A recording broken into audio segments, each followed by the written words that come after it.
IDFM Radio Anguin 98 de la bande FM. Bonsoir à toutes et à tous. Un au-delà du miroir ce soir avec un ancien parachutiste et officier de la gendarmerie. Il se nomme Grégory Mutombo. Il a sillonné durant près de 2 décennies un monde en proie au conflit, à la terreur et aux dissensions, rencontrant l'humanité dans ses aspects les plus sombres, mais aussi parfois les plus lumineux. Devenu auteur, conférencier et enseignant, il transmet aujourd'hui à un large public de puissantes clés de réalisation de soi. Il a publié un livre aux éditions Guy Trédaniel, La symphonie des âmes, du fracas des combats à la paix intérieure. C'est un livre qui est autobiographique sur sa vie, sur ses relations avec son père, sa mère, le monde, l'Afrique, la France. Grégory Mutombo, bonsoir. Bonsoir Joël. Merci d'être là. Alors je vais commencer par l'épilogue, puisque ce livre s'appelle La symphonie des âmes, du fracas des combats à la paix intérieure. En épilogue, vous terminez en disant que l'incarnation est une danse permanente, tantôt cadencée, tantôt douce et subtile, parfois imperceptible. La vie sur terre se danse au rythme d'une musique qui n'est entendue que par celui ou celle qui la vit, et la somme de toutes ces musiques est une symphonie. Elle est la symphonie des âmes. C'est le titre de votre livre. Vous l'avez écrit en 5 mois, vous m'avez dit, c'est un record pour un livre avec autant de clés. Et vous l'avez écrit pourquoi ? Alors, je l'ai écrit parce que ça m'est apparu comme une évidence Alors, je me suis pas posé la question du pourquoi en quelque sorte, mais un peu comme toute la suite là qui a démarré en 2013. Effectivement, c'est venu. J'ai senti qu'il y avait cette nécessité là de mettre sur papier, de coucher sur papier cette histoire qui est l'histoire. Alors, elle peut apparaître comme mon histoire, mais c'est un peu l'histoire de tout le monde, l'histoire de l'humanité. L'humanité qui se cherche, qui peut souffrir, qui peut être engluée dans des peurs, dans des doutes, dans des angoisses, dans des questionnements existentiels. Et il m'est apparu intéressant de partager cette histoire-là parce qu'elle justement dans son aspect d'immersion justement dans ce qu'on appelle la guerre ou la densité, eh bien j'ai observé qu'on pouvait en sortir bien comme des espèces de fleurs de lotus qui poussent dans la boue et que ce partage eh bien peut-être pouvait ou pourrait éclairer certaines et certains. Oui, alors vous parlez beaucoup d'incarnation, vous dites que on a un mandat d'incarnation qui n'est pas un métier, mais un palier vibratoire. Mmh. Vous pouvez développer un peu ? Oui, alors beaucoup d'êtres là sur Terre se posent la question de but de leur présence sur Terre, à quoi bon être ici finalement. Et quand je nomme ce but mandat d'incarnation, effectivement, et que c'est pour moi un palier, c'est-à-dire que c'est une sorte d'étape qu'on s'est donné à rejoindre par une sorte de prise une somme de prise de conscience. Et j'ai discerné 4 paliers principaux pour les humains. Alors, un premier palier qui est celui, on va dire, de l'apprentissage du corps physique, de son fonctionnement, de ses résistances, avec notamment parfois l'ingestion de substances ou pousser le corps dans ses extrêmes. En quelque sorte, oui, c'est vraiment l'apprentissage de cette identité terrestre, de cette condition humaine.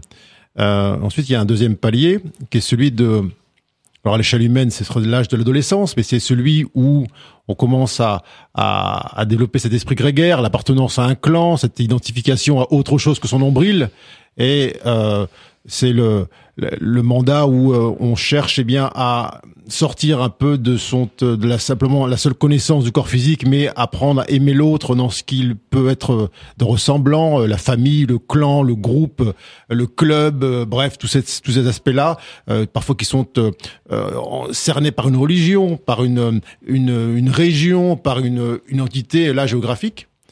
Ensuite, le troisième palier est celui où eh bien on dépasse un peu cette idée du clan, de l'appartenance religieuse, identitaire, régionale. Et puis eh bien on cherche à découvrir l'autre dans ses différences. Alors il y a cet élan, parfois cet élan humanitaire, cet élan du sauveur, la volonté de sauver la planète, de découvrir d'autres cultures, d'entrer en relation, au contact avec d'autres pays, d'autres lieux. C'est déjà, on va dire, l'étape de l'ouverture aux autres, de la communication. Et puis il y a cette quatrième étape qui est celle que j'appelle la voie de la maîtrise, où on a un peu transcendé toutes les notions de dualité, on a un peu transcendé toutes les notions d'identification au corps physique, tous ces aspects de sauver le monde. On a compris que le monde était une conséquence en lui-même et qu'il y avait ni bourreau, ni sauveur, ni victime d'ailleurs, et que c'était une sorte de terrain de jeu à grande échelle, au cœur duquel, chacun avait à se rappeler quelle était son ambition ultime, qui est celle d'atteindre cet amour inconditionnel, qui n'est pas un amour humain au sens affectif du terme. C'est pas un amour avec condition. Oui, alors ce qu'on appelle amour inconditionnel, c'est un amour qui est soulagé de toute forme de jugement, de rejet, de condamnation et d'emprisonnement dans des castes et dans des catégories. Et le deuxième, le deuxième pilier de cette dernier mandat d'incarnation est ce que j'appelle la responsabilité, c'est-à-dire cette conscience que chacune de nos pensées, de nos idées germes est créatrice. Et donc il y a une forme de responsabilité là dans cette évolution globale, humaine, planétaire, et qu'en fonction de notre niveau de conscience, on peut modifier ce monde. Et là, c'est là où comme on disait, nous sommes l'incarnation que nous cherchons à voir émerger dans ce monde. Alors, ce qui est à entrevoir dans ces 4 paliers, dans ces 4 mandats d'incarnation, c'est que, les uns poussent les autres, ou ceux du 4e, tirent les 3e vers le haut, et ainsi de suite. Donc, on peut pas monter seul. C'est une ineptie, cette idée de partir seul. C'est vraiment un mouvement collectif. C'est pour ça que il y a aucun jugement à porter sur celles et ceux qui seraient en train de comme des enfants, d'apprendre à jouer avec leur corps physique, ou d'autres qui partiraient là dans des revendications identitaires, parce que tout ça participe d'un mouvement collectif où chacun a sa place, où chacun joue son rôle dans le décor. Et bien sûr que quand on cherche à dire mais qu'est-ce qu'on fait après ça? Et que quand je dis que ce mandat n'est pas un métier, que c'est un palier vibratoire, bien sûr qu'ensuite il va se décliner sous forme de métier, de travail, d'activité, et que il est tout à fait normal que ceux qui sont dans, on va dire, ce 4e palier, celle de l'ouverture totale, de la maîtrise et de l'amour inconditionnel, sont appelés peut-être à œuvrer dans des dimensions qui sont un peu plus subtiles peut-être que ceux qui sont encore dans l'appartenance au corps physique. Alors vous dites qu'une âme n'a ni commencement ni fin, pourtant ne dit-on pas de certaines âmes qu'elles sont plus anciennes que d'autres? Alors si elles n'ont ni commencement ni fin, pourquoi il y en a certaines qui sont plus anciennes? Alors cette ancienneté-là, je la mets pas, je la place pas dans une idée de ligne temporelle. Je parle d'ancienneté en termes de sagesse. On voit tous autour de nous des êtres qui sont âgés dans leur corps physique, mais qui ont beaucoup moins de sagesse en vérité que des êtres beaucoup plus jeunes qu'eux. Donc c'est pas lié à la durée de vie ou à l'existence. C'est pas lié à la répétition des incarnations. C'est vraiment une aspiration intime, à se rappeler de son origine véritable, à se rappeler que au-delà de toutes les formes, toutes les turpitudes, on est tous ça, on est tous ce pur amour. Alors quand je parle d'âme ancienne, effectivement, c'est pas une ancienneté temporelle, c'est une sagesse qui est là, qui est émanée, qui est partagée, qui est incarnée. Vous avez une belle image, vous dites, imaginons que la source soit l'océan, cet océan a toujours été, maintenant remplissons un verre d'eau en puisant dans cet océan, en cet instant, l'eau, bien qu'existant de toute éternité, s'individualise dans ce verre en apparaissant dans une forme distincte. Voilà de façon très imagée comment une âme peut à la fois n'avoir ni commencement ni fin et présenter des caractères temporelle. Oui, tout à fait. Donc on ferait partie tous de la même source, et ce qui pose problème, c'est qu'on se sent séparés. Oui, et puis on s'est pris pour le verre lui-même là, dans cette image là, donc qui est proposée dans ce livre. plutôt que de tourner la conscience vers le centre et se rappeler que le contenu du verre est absolument identique, est issu de la même source, eh bien, on a préféré privilégier une appartenance on va dire, au contenant et croire que ce contenant, eh bien, était source de séparation, était une cause de séparation et que nous avions tous quitté cet grand océan, cette source infinie de laquelle, en vérité, on n'a jamais été séparés. C'est une forme de projection, on va dire, de la source en dehors d'elle-même, juste pour apprendre à se découvrir, à se rencontrer, à se connaître en dehors d'elle-même. Alors, on peut pas se poser la question, mais à quoi bon finalement avoir quitté cette source, cette espèce de paradis infini, pour se retrouver là en particulier sur Terre, et puis vivre ces expériences de friction, de dualité, de souffrance. Et de souffrance pour certains ou certaines qui ne voient que ça. Mais j'ai envie de dire, si on posait la question à un poisson rouge qui serait dans cet océan immense, si on lui dirait, ça te plaît là, cette eau dans laquelle tu es? Mais il sait pas. Oui, parce qu'il connaît rien d'autre. Il connaît rien d'autre, donc il peut pas répondre. Alors donc pour qu'il puisse connaître cet océan au cœur duquel il baigne de toute éternité, eh bien il a besoin de faire semblant d'en sortir, de prendre une espèce de distance, comme s'extraire de cela. Mais il est toujours au cœur d'un verre d'eau. Il a l'impression qu'il a quitté cet océan, mais ça lui permet là d'aspirer justement à vouloir regoûter, retrouver cette sensation. On va revenir sur la souffrance. Vous dites pourquoi bien souvent veut-on voir disparaître ce que l'on estime être la souffrance autour de soi? Pourquoi bien souvent veut-on extraire celles et ceux qui sont autour de soi de la souffrance qu'ils semblent ressentir du fait de leur expérience en cours? Oui, pourquoi finalement on a vraiment besoin qu'il n'y ait pas de souffrance autour de nous? Parce que bien souvent, on n'a pas résolu la souffrance qu'on porte nous-mêmes à l'intérieur. Et donc, on va raisonner avec ça. On va rentrer comme par un écho magnétique avec celle des autres. Alors, pourquoi on veut pas voir les autres souffrir au-delà de la compassion naturelle? C'est que bien souvent, la souffrance des autres nous fait souffrir, en tout cas réveille en nous notre propre colère, notre propre tristesse et notre propre illusion de nous-mêmes. Lorsque soi-même, on a épuré en quelque sorte toutes les illusions qu'on a pu porter sur soi, qu'on a soulagé toutes les causes erronées, là, apparemment extérieures de la souffrance qu'on pouvait sentir, et qu'on a bien vu que c'était simplement notre interprétation erronée du décor qui génère la souffrance, eh bien, la seule chose à laquelle on puisse aspirer par rapport à nos contemporains, c'est de les aider justement à voir le monde différemment. J'aime à dire que la seule chose qu'on puisse demander, c'est voir cet univers, ce monde, cette humanité à travers l'œil du divin. Pas à travers l'œil de l'humain, pas à travers l'œil du corps physique qui voit tout en séparé, en comparaison, en jugement. Et dès lors, la souffrance qui est perçue chez l'autre n'est pas niée, mais simplement, on n'est plus focalisé dans l'idée de la faire disparaître, mais au contraire d'amener l'autre à une vision plus élevée, plus haute, qui lui fera changer de point de vue à la fois sur son personnage et sur celui des autres qui, apparemment, étaient la cause première de leur souffrance. On reviendra sur la cause après, mais vous parlez des yeux. Vous dites que les yeux sont fréquemment désignés comme le portail de l'âme. Ils contiennent un cristal.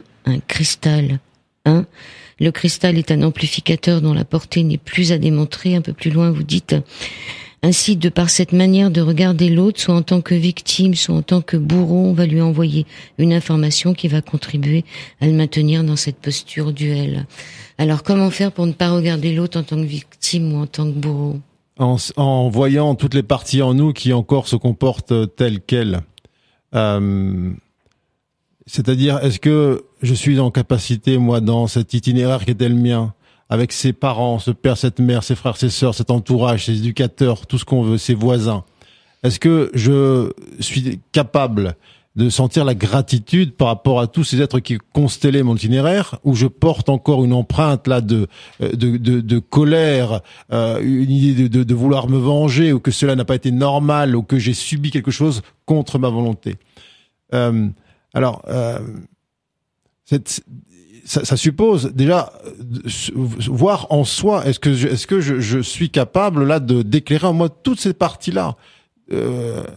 Est-ce que je porte encore ça? Et je pourrais pas voir le monde différemment si, intérieurement, je me considère encore comme une victime de quelqu'un ou comme coupable de quelque chose. Lorsqu'on s'est soulagé de ça, parce qu'on a vu à quel point c'était juste un jeu de rôle pour nous réapprendre, eh bien, qu'on n'a jamais quitté, en fait, la source, là, de laquelle on se sent séparé, eh bien oui, le regard qu'on porte sur l'autre, sur le monde, il est à nouveau neutre, il est à nouveau porteur de cette neutralité bienveillante qui ne plombe plus l'autre sous effectivement la coupe ou la coupole de tu es victime, je vais te sauver, ou tu es coupable et je vais te juger. Alors, évidemment que ça a un impact, puisque le monde tel qu'il se présente à nos yeux n'est pas là pour être séparé ou quantifié ou qualifié, mais il est là pour être perçu dans sa vérité, pas dans sa forme. Évidemment, la forme, elle semble tenace. Elle semble nous dire, mais regarde, quand même, il y a bien une souffrance, il y a bien des bourreaux, il y a bien des méchants, il y a bien des gentils. Oui, mais qu'est-ce que tu veux voir dans ce monde ? Alors, c'est ainsi que tant que soi-même on n'a pas réalisé cette unité, bien sûr, ne rêvons pas. On verra toujours un monde en noir et blanc. Alors, le regard qu'on peut ensuite porter sur ce monde, sur ces gens, cet entourage, ce père, cette mère, il est, oui, ensuite soulager cette dualité. Ça devient effectivement un regard unitaire et plus cet œil qui sans cesse coupe les choses en deux. Il est venu le temps, dites-vous, d'abord de cesser de s'identifier aux émotions qui étreignent et ensuite de reconnaître qu'elles sont en vérité la voix intime de parties blessées, stimulées au quotidien parce que la vie envoie à chacun. Donc, on voit dans l'autre nos propres blessures. Mm-hmm. Alors, vous êtes un fanat de Michael Jackson, c'est vous qui avez choisi cette musique. C'est parti. Et de FM 98 de la Bande FM, ça c'était un homme qui savait danser. Michael Jackson, il savait danser et il savait faire danser son âme, on est d'accord, Grégory? Absolument, oui. Alors, tout à l'heure vous disiez que il faut pas avoir des bourreaux et des victimes. Bon, votre livre raconte votre vie, donc vous êtes allé en Afghanistan et je crois que c'est là où finalement vous avez tout compris aussi. Et il y a ce moment où vous êtes quand même un peu épaté par cette jeune femme qui s'est fait lapider parce que finalement cette jeune fille qui s'est fait lapider parce qu'elle a donné un bisou à un jeune garçon, et quand vous demandez à votre secrétaire quand même c'est pas normal, il vous répond oui, on aurait pu simplement la flageller. Mm-hmm. Ouais, donc il y a quand même des choses qui vous émeuvent encore. Évidemment, il y a toujours en soi un aspect, on va dire, humain qui est observé. Auquel sans s'identifier, mais qui est vu, qui est là, qui est présent. Et on ne sait pas nier ça. Et dans cette compassion dont on parle, c'est aucunement une sorte de détachement froid qui mettra une distance entre les événements et soi et qui permettrait de tout voir, tout entendre, sans réagir. Sans réagir. Et en plus, ce dont on parle là, c'est cette distance qui peut être prise par rapport aux événements qui sont vus, n'est en aucun cas un moyen de se dédouaner de quoi que ce soit ou de ne pas émettre une action. Mais l'action qui est mise en place, elle n'est pas motivée par l'émotionnel, elle n'est pas motivée par l'élan sauveur ou l'élan du justicier, mais c'est le cœur qui, dans l'instant présent, et dans cette création permanente, eh bien, agit là de manière neuve à chaque instant. Et c'est comme une sorte de découverte de l'acte ou du mot, de la parole, en même temps que celui ou celle qui est en face et qui joue le rôle a priori de la victime ou du bourreau. Il y a plus de préméditation dans cet état-là. Il y a plus de tiens, tu vas voir ce que je veux lui dire ou tu vas voir ce que je veux lui faire. Non, c'est une respiration avec l'autre, quel que soit cet autre, même si apparemment il semble animé d'une intention totalement hostile. On ne sait pas ce qu'on va faire, on ne sait pas quelle sera l'action du corps physique là qui est au service de l'être lorsque on sera témoin de cette femme qui serait violée dans un métro, de cet enfant qui serait battu par un homme dans la rue. On ne sait pas, mais il y a une vraie découverte dans l'instant présent de ce que cet ego mental qui est au service de l'être véritable, eh bien, manifeste lorsque le cœur prend littéralement les commandes. Mmh. Alors, vous êtes quand même confronté aussi au suicide d'un des soldats. Ensuite, vous revenez en France et là, vous commencez quand même à vous dire que c'est plus vraiment ce que vous aviez envie de faire, l'armée. Enfin, je veux dire, il y a un moment où vous faites le saut de tout lâcher, c'est-à-dire de faire autre chose, parce que vous étiez quand même, vous aviez pris un grade, vous avez été félicité, vous avez été reconnu, il y a une reconnaissance assez extraordinaire, et là, ça vous plaît pas et vous lâchez tout.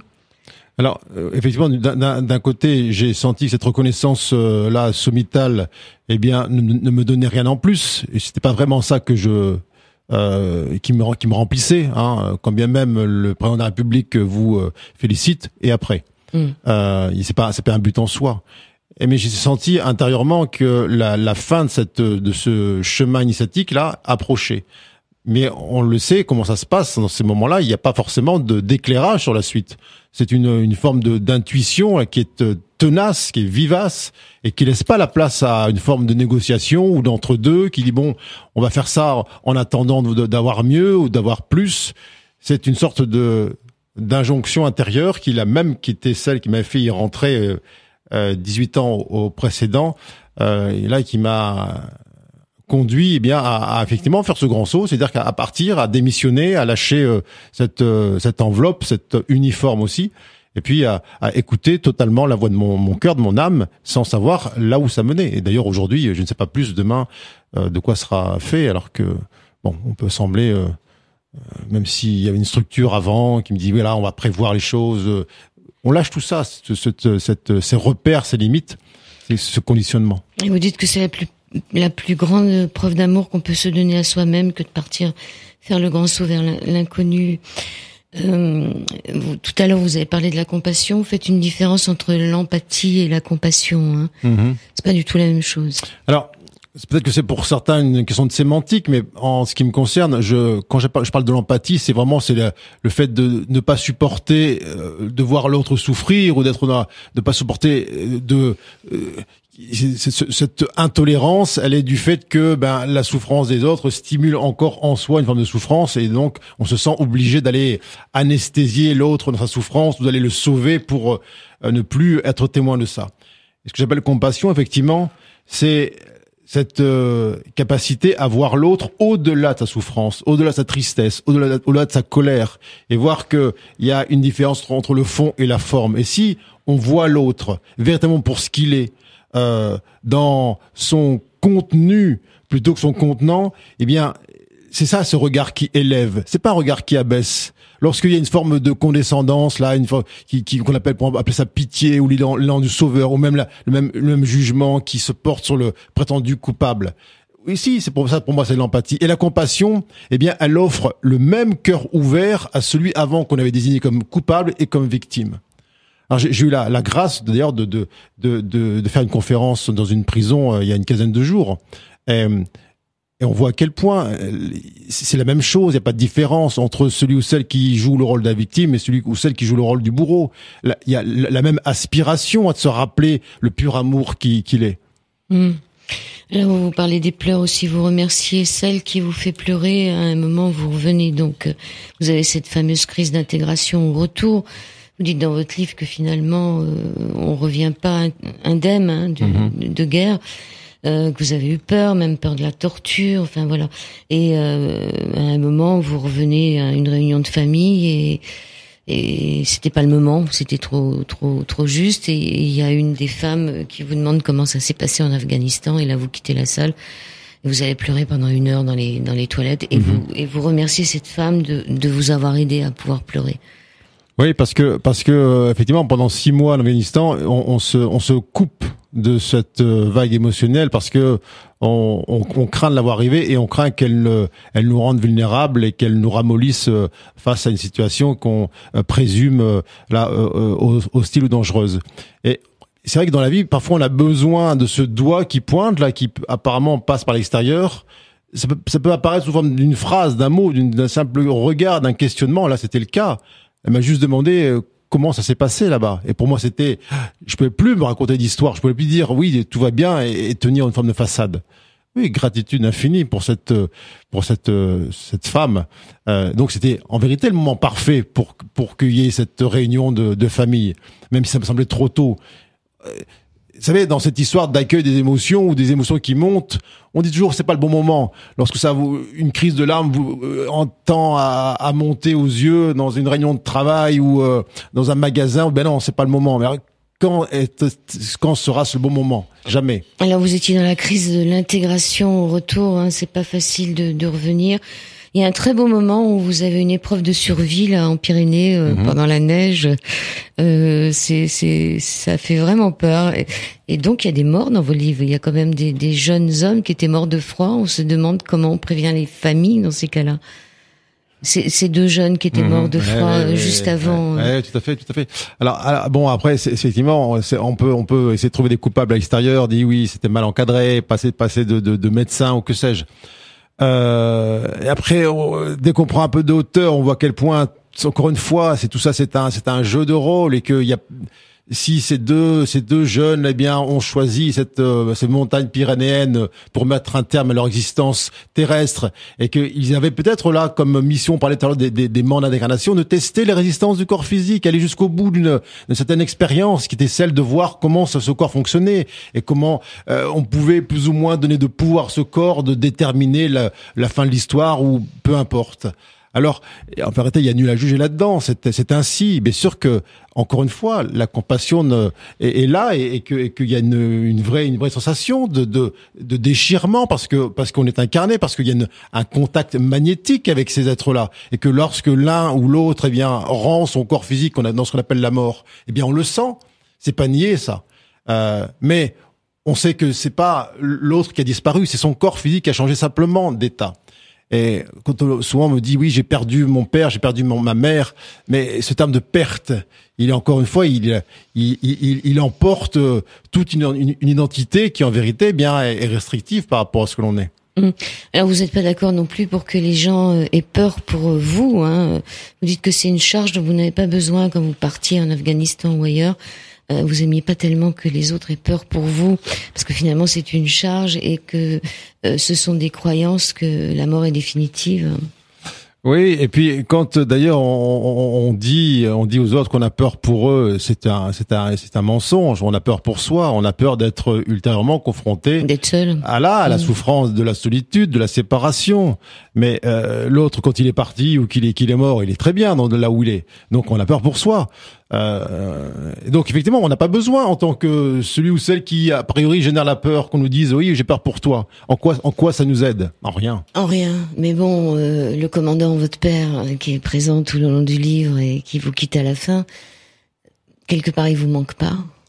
Alors il me manque pas parce que je le sens, je le perçois dans une forme énormément différente de celle qu'il occupait avant.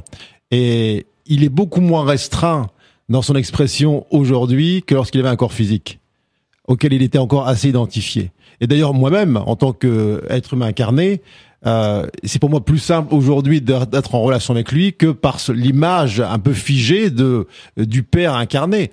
Alors ça peut peut-être faire sursauter ou sourire, mais la relation qu'on a aujourd'hui tous les deux, elle est pour moi infiniment plus belle, plus proche, plus intense, plus intime que celle qu'on a pu avoir ou tenter d'avoir pendant 40 ans. Oui, parce qu'après quand même ça s'est arrangé. Hein.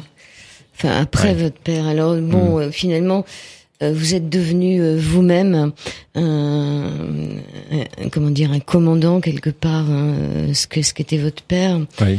Le 1er septembre 2013, vous vous engagez dans une nouvelle armée, l'armée des combattants de lumière, pour lutter contre les forces obscures cette fois-ci. Et vous y restez pas trop longtemps? Non, parce que là, j'ai juste transposé des idées duels, là, on va dire de là dans le monde, un monde tridimensionnel, dans un format spirituel.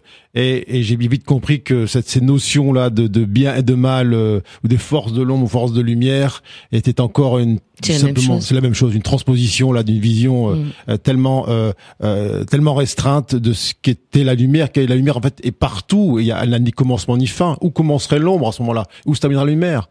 C'est pour ça, c'est tellement conceptuel et tellement réducteur. Alors, bien sûr que pour passer de l'Afghanistan, eh bien, à quelque chose on va dire, de non-duel, eh bien, il m'a fallu ce temps de transition. Un peu, on laisse tomber les armures, les gilets pare-balles, et aussi subtils puissent-ils paraître. Et j'ai certainement aucun regret, je n'ai que de la gratitude pour ces quelques mois là où j'ai côtoyé effectivement des êtres qui étaient encore en train de jouer à être les forces de la lumière contre les forces de l'ombre, et qu'il y avait une sorte de guerre à conduire et une victoire à obtenir. Ce qui est étonnant, c'est que pour de la spiritualité, ils ont eu plus de difficultés à vous laisser partir que l'armée. Oui, et voilà, beaucoup plus. Et ils ont trouvé beaucoup plus inacceptable cet éloignement ou cette démission là de ce carcan-là que effectivement l'armée de officielle. Alors on ne vient pas sur Terre pour faire, mais pour être. Et c'est pas dans l'action qu'on réglera les problèmes, on le verra en dernière partie d'émission. Alors vous dites que les temps actuels, par leur intensité, obligent à réaliser de profondes prises de conscience. La principale doit conduire à mesurer sa responsabilité dans le déroulement et le contenu du spectacle du monde. Les temps ne sont plus à commenter avec effroi, stupeur, colère, indignation, résignation ou sentiment d'impuissance ce qui se joue devant soi, comme si cela était séparé ou indépendant de soi, comme complètement coupé de ses scénarios intérieurs. Car qu'on l'assume ou non, ce qui se joue devant ses yeux est le fruit de nos entrailles, ce qui se joue devant nos yeux est l'expression manifeste de ce que l'on porte et produit individuellement et collectivement. Ce qui se joue devant nos yeux est la densification parfois terrifiante de toutes les paroles et pensées que l'on émet, si souvent empreintes de dualité, de condamnation, de jugement, de rejet, de désir et de peur. Donc tout ce qui va pas bien autour de nous, ça vient de nous. Quelle autre cause sinon ? On a tout essayé, on a essayé de mettre en place tous les sauveurs du monde, on a essayé de porter au pouvoir tous les hommes politiques pensant qu'ils allaient résoudre à chaque fois les problèmes, mus par un élan de promesses et des vagues de propositions. On sait bien à quoi ça a mené. Alors, tant que cette humanité ne sera pas consciente qu'elle porte la responsabilité de ce qu'elle vit, alors pas en tant qu'idée coupable, mais en tant que force créatrice, eh bien, elle attendra des autres qui fassent le job, si je puis dire. Mais un peu comme disait encore une fois Gandhi, soyons le changement que nous aspirons à avoir en ce monde. Mais tant qu'on va le juger, ce monde, tant qu'on va le condamner. D'ailleurs, j'écris dans ce livre que l'un des moyens les plus puissants pour maintenir la guerre dans ce monde, c'est de vouloir qu'elle disparaisse. C'est-à-dire de la pointer du doigt, et puis de la dénoncer, de lutter contre elle. Alors toutes les mesures qu'on va prendre pour lutter contre le terrorisme, de quoi on parle ? C'est comme une espèce de flaque qui serait dans le sol d'une salle à manger. On va éponger la flaque, on va la disperser, on va souffler dessus, sans jamais regarder le trou qu'il y a au plafond. Alors c'est ce qu'on fait, on va lutter contre quelque chose, lutter contre une conséquence. Mais tant qu'on n'a pas élevé sa conscience sur le toit, qui en l'occurrence est donc le soi, eh bien on peut faire toutes les gesticulations qu'on veut dans ce monde, dénoncer, polémiquer. Et encore une fois, les idées qui émanent de cette croyance que la cause est hors de soi, jamais rien ne changera. Mais encore une fois, la Terre est dans une dynamique d'élévation collective. Et on voit bien l'usure que cela engendre de croire encore que les efforts sont à produire sur l'extérieur, sur la conséquence. On voit bien l'impact qu'on peut avoir autour de soi dès lors qu'on élève sa propre vibration, dès lors qu'on cesse de crier contre ou de hurler avec les loups. Donc c'est ainsi que effectivement ce monde sortira de sa prison apparente.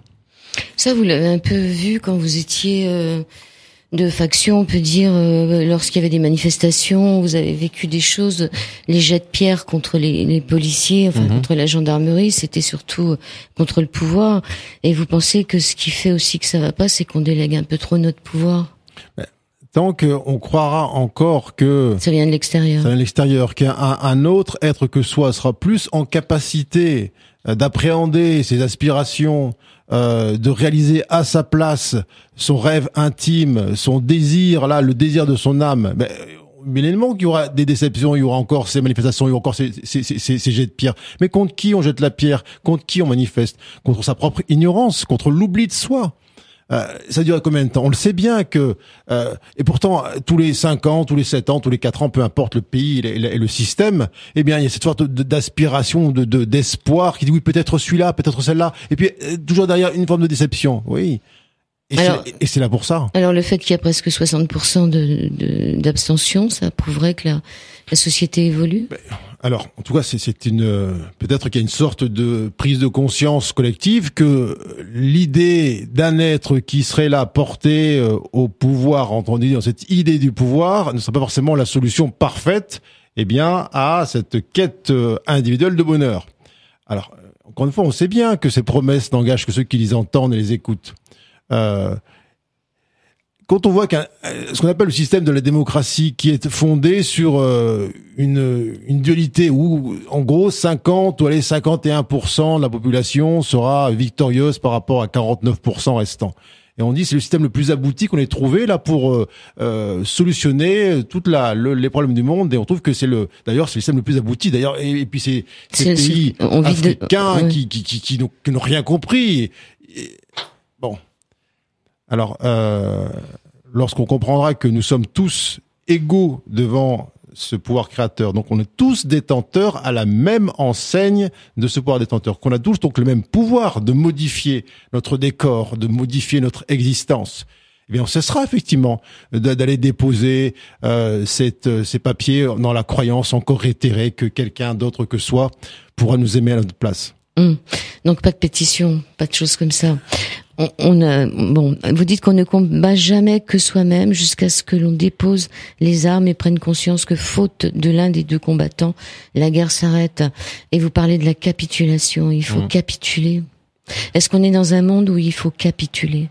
Dès lors que l'on conçoit qu'effectivement celui que l'on combat, celui contre lequel on lutte, celui qu'on juge n'est une autre qu'une extension de soi-même, effectivement, on cesse de se battre. C'est toujours la même image, c'est comme sur un ring. Lorsque l'un des deux descend, même si celui qui reste il est super motivé, super entraîné, extrêmement agressif. S'il est tout seul, il peut plus se battre. C'est terminé. Et la capitulation? Alors, quand je parle de capitulation, c'est la capitulation de l'ego, c'est-à-dire l'ego n'est pas encore une fois à abattre, c'est un instrument, c'est un outil qui est au service de l'être, du soi.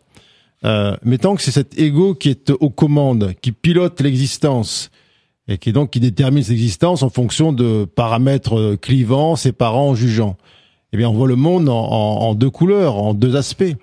Et quand je parle de cette capitulation, cette abdication de l'ego, c'est comme s'il disait, eh bien effectivement, à un moment, il pose un genou à terre, cet ego, et puis il dit qu'il se fait selon ta volonté et non la mienne. Et cette volonté dont il parle, celle du soi, celle de l'âme, celle de l'être divin, qui n'a jamais été entendu, écouté. Elle est là, la capitulation. Alors souvent, on a peur de perdre quelque chose, que tout s'effondre, que tout s'écroule. Mais quelle joie retrouvée. Il n'y a plus d'effort à produire. L'effort, il consiste à jouer à être quelqu'un, à être une personne, à entretenir l'idée qu'il faille défendre un personnage avec des idées, des pensées, des biens matériels, qu'il faille avoir raison, etc., etc. Mais ça demande des efforts considérables. Et cette capitulation dont je parle, eh bien, elle est la cessation de tous ces efforts-là. Il y a plus personne à convaincre. Chacun, effectivement, est libre de faire ce qu'il veut, de penser ce qu'il veut. Mais quel soulagement! Alors, tant qu'on n'a pas fait l'expérience effectivement en soi et qu'on croit encore qu'il y a un ennemi à battre, il y a un adversaire à convaincre, on restera là-dedans. Mais l'élan collectif au niveau de la Terre ne permet plus bien longtemps de croire encore à ça. Il y a une forme d'usure. Quand on parle effectivement de cette abstention là de plus en plus par rapport à ces pouvoirs mis en place, il y a une vraie usure là de la conscience qui sait très bien intimement que ça ne sert à rien. Qui capitule. Voilà. Alors, vous dites que les solutions ne sont pas dans l'action, hein, justement. Les solutions, ce serait plutôt, comme vous le dites pour Gandhi, dans la non-action. Alors, la non-action n'est pas même si on parle de non-action, c'est pas une absence de mouvement du corps physique. C'est pas ça du tout. C'est que j'arrête de croire que c'est en faisant que je vais avoir et que je vais être. Je me rappelle ce que je suis, ce pur amour, cette pure joie, cette pure complétude, et j'observe en conclusion ou en conséquence quels sont les mouvements, quelles sont les paroles, quelles sont les pensées que mon corps, mon mental va mettre en place, va formuler. Et donc, les actions qui sont entreprises, eh bien, elles sont la conséquence d'un état retrouvé, pas un moyen en soi. Alors que ce soit la production de tartes aux pommes, de soins énergétiques, un temps de silence avec des personnes âgées ou des enfants, dans l'absolu, c'est exactement la même chose. Mais quel est l'état originel de celui ou celle qui produit l'action? Tant que je fais les choses pour être bien, pour être reconnu, pour apaiser mes blessures intérieures, mais que j'ai pas regardé où était la cause, cette cause intime, eh bien c'est toujours une fuite en avant. Alors, et vu du dehors, on va dire oui, et ce qui est produit là, c'est la même action. C'est comme la prière, par exemple. Quelqu'un m'a dit il y a pas longtemps, mais oui, je suis thérapeute et puis je fais venir des gens dans mon cabinet, et je récite des prières et ça fonctionne. Mais je dis mais qu'est-ce qui fonctionne? C'est le fait de dire des prières ou c'est l'état dans lequel tu es au moment où tu les récites? Alors vu du dehors, on va dire oui, les deux prient, mais c'est l'un est dans l'action de faire et l'autre et c'est un état qui engendre derrière une prière. Alors j'ai retrouvé la phrase sur le grand saut, puisque la capitulation c'est aussi faire le grand saut vers l'inconnu. Le grand saut est acceptation inconditionnelle d'un effondrement des repères anciens, d'un dépouillement de la personnalité et d'une nuit noire de l'ego qui à terme place dans un espace de silence primordial duquel peu à peu émerge un son qui va remplir le cœur de joie, de paix, d'inébranlable certitude, d'évidence. Ce grand saut est un acte d'amour envers soi, assurément le plus grand, le plus puissant d'entre tous. Alors vous avez quitté l'armée, vous avez quitté aussi l'armée des combattants de l'ombre. Et je vais vous poser la question qui va vous faire rire. Que faites-vous dans la vie maintenant? Parce rien. Je ne fais rien. Si vous faites forcément mais des choses. là, c'est très difficile de rien faire. Oui, non, mais je ne fais rien dans le sens où, par rapport à ce qu'on disait juste avant, ce n'est plus mon action qui, où je crois faire quelque chose dans le but d'obtenir un résultat et ainsi de suite. J'ai envie de dire, chaque journée est neuve et j'observe dans quelle direction, eh bien, je suis là guidé à manifester une action. Alors que ce soit apparemment faire une conférence, écrire un livre, faire un séminaire ou organiser un voyage dans l'endroit du monde. L'action là est simplement une conséquence. Et si demain ça se transforme en une vente de fraises au bord de la route, pour moi ce sera exactement la même chose, puisque peu importe l'action, c'est dans quel état je suis lorsque je l'accomplis. Alors quand je dis je ne fais rien, parce qu'il y a rien qui soit déterminé à l'avance. C'est de toute façon c'est une question qui est toujours embêtante. Qu'est-ce qu'on fait dans la vie? C'est une question stupide. Alors à quel moment vous décidez de faire des conférences, de donner des séminaires après l'apparition du livre ou... Non, avant d'ailleurs, parce que ce livre est sorti à l'automne là. Ça fait en fait depuis que je suis arrivé à Paris en mars 2014. Voilà, je me suis senti appelé à entrer dans ces temps de partage de manière individuelle au départ et ensuite collectif. Mais j'ai aucun a priori sur la suite. Je me dis pas tiens ça va, je ferai ça ensuite. Je suis observateur de ce qui se passe. J'ai pas de pronostic quant à la suite. Encore une fois, l'action qui est aujourd'hui apparemment accomplie ou entreprise, eh bien, elle m'est donnée ou déterminée par l'instant présent, par on va dire par la vibration, l'inspiration du cœur. Donc, quand vous donnez des séminaires ou des conférences, c'est sur quel thème? Toujours sur la paix intérieure? Alors, j'aime à dire que en réalité, le thème est toujours le même. Alors, le mental aujourd'hui a encore besoin d'un thème qui soit diversifié parce qu'il a besoin d'être distrait pour pouvoir accéder, pour qu'on puisse accéder directement au cœur, à l'âme. Alors, oui, je joue encore le jeu de donner un thème aux séminaires, aux conférences, parce que ça fait partie encore une fois du jeu. Mais le thème est unique, c'est toujours le même, c'est celui de l'amour avec un A majuscule.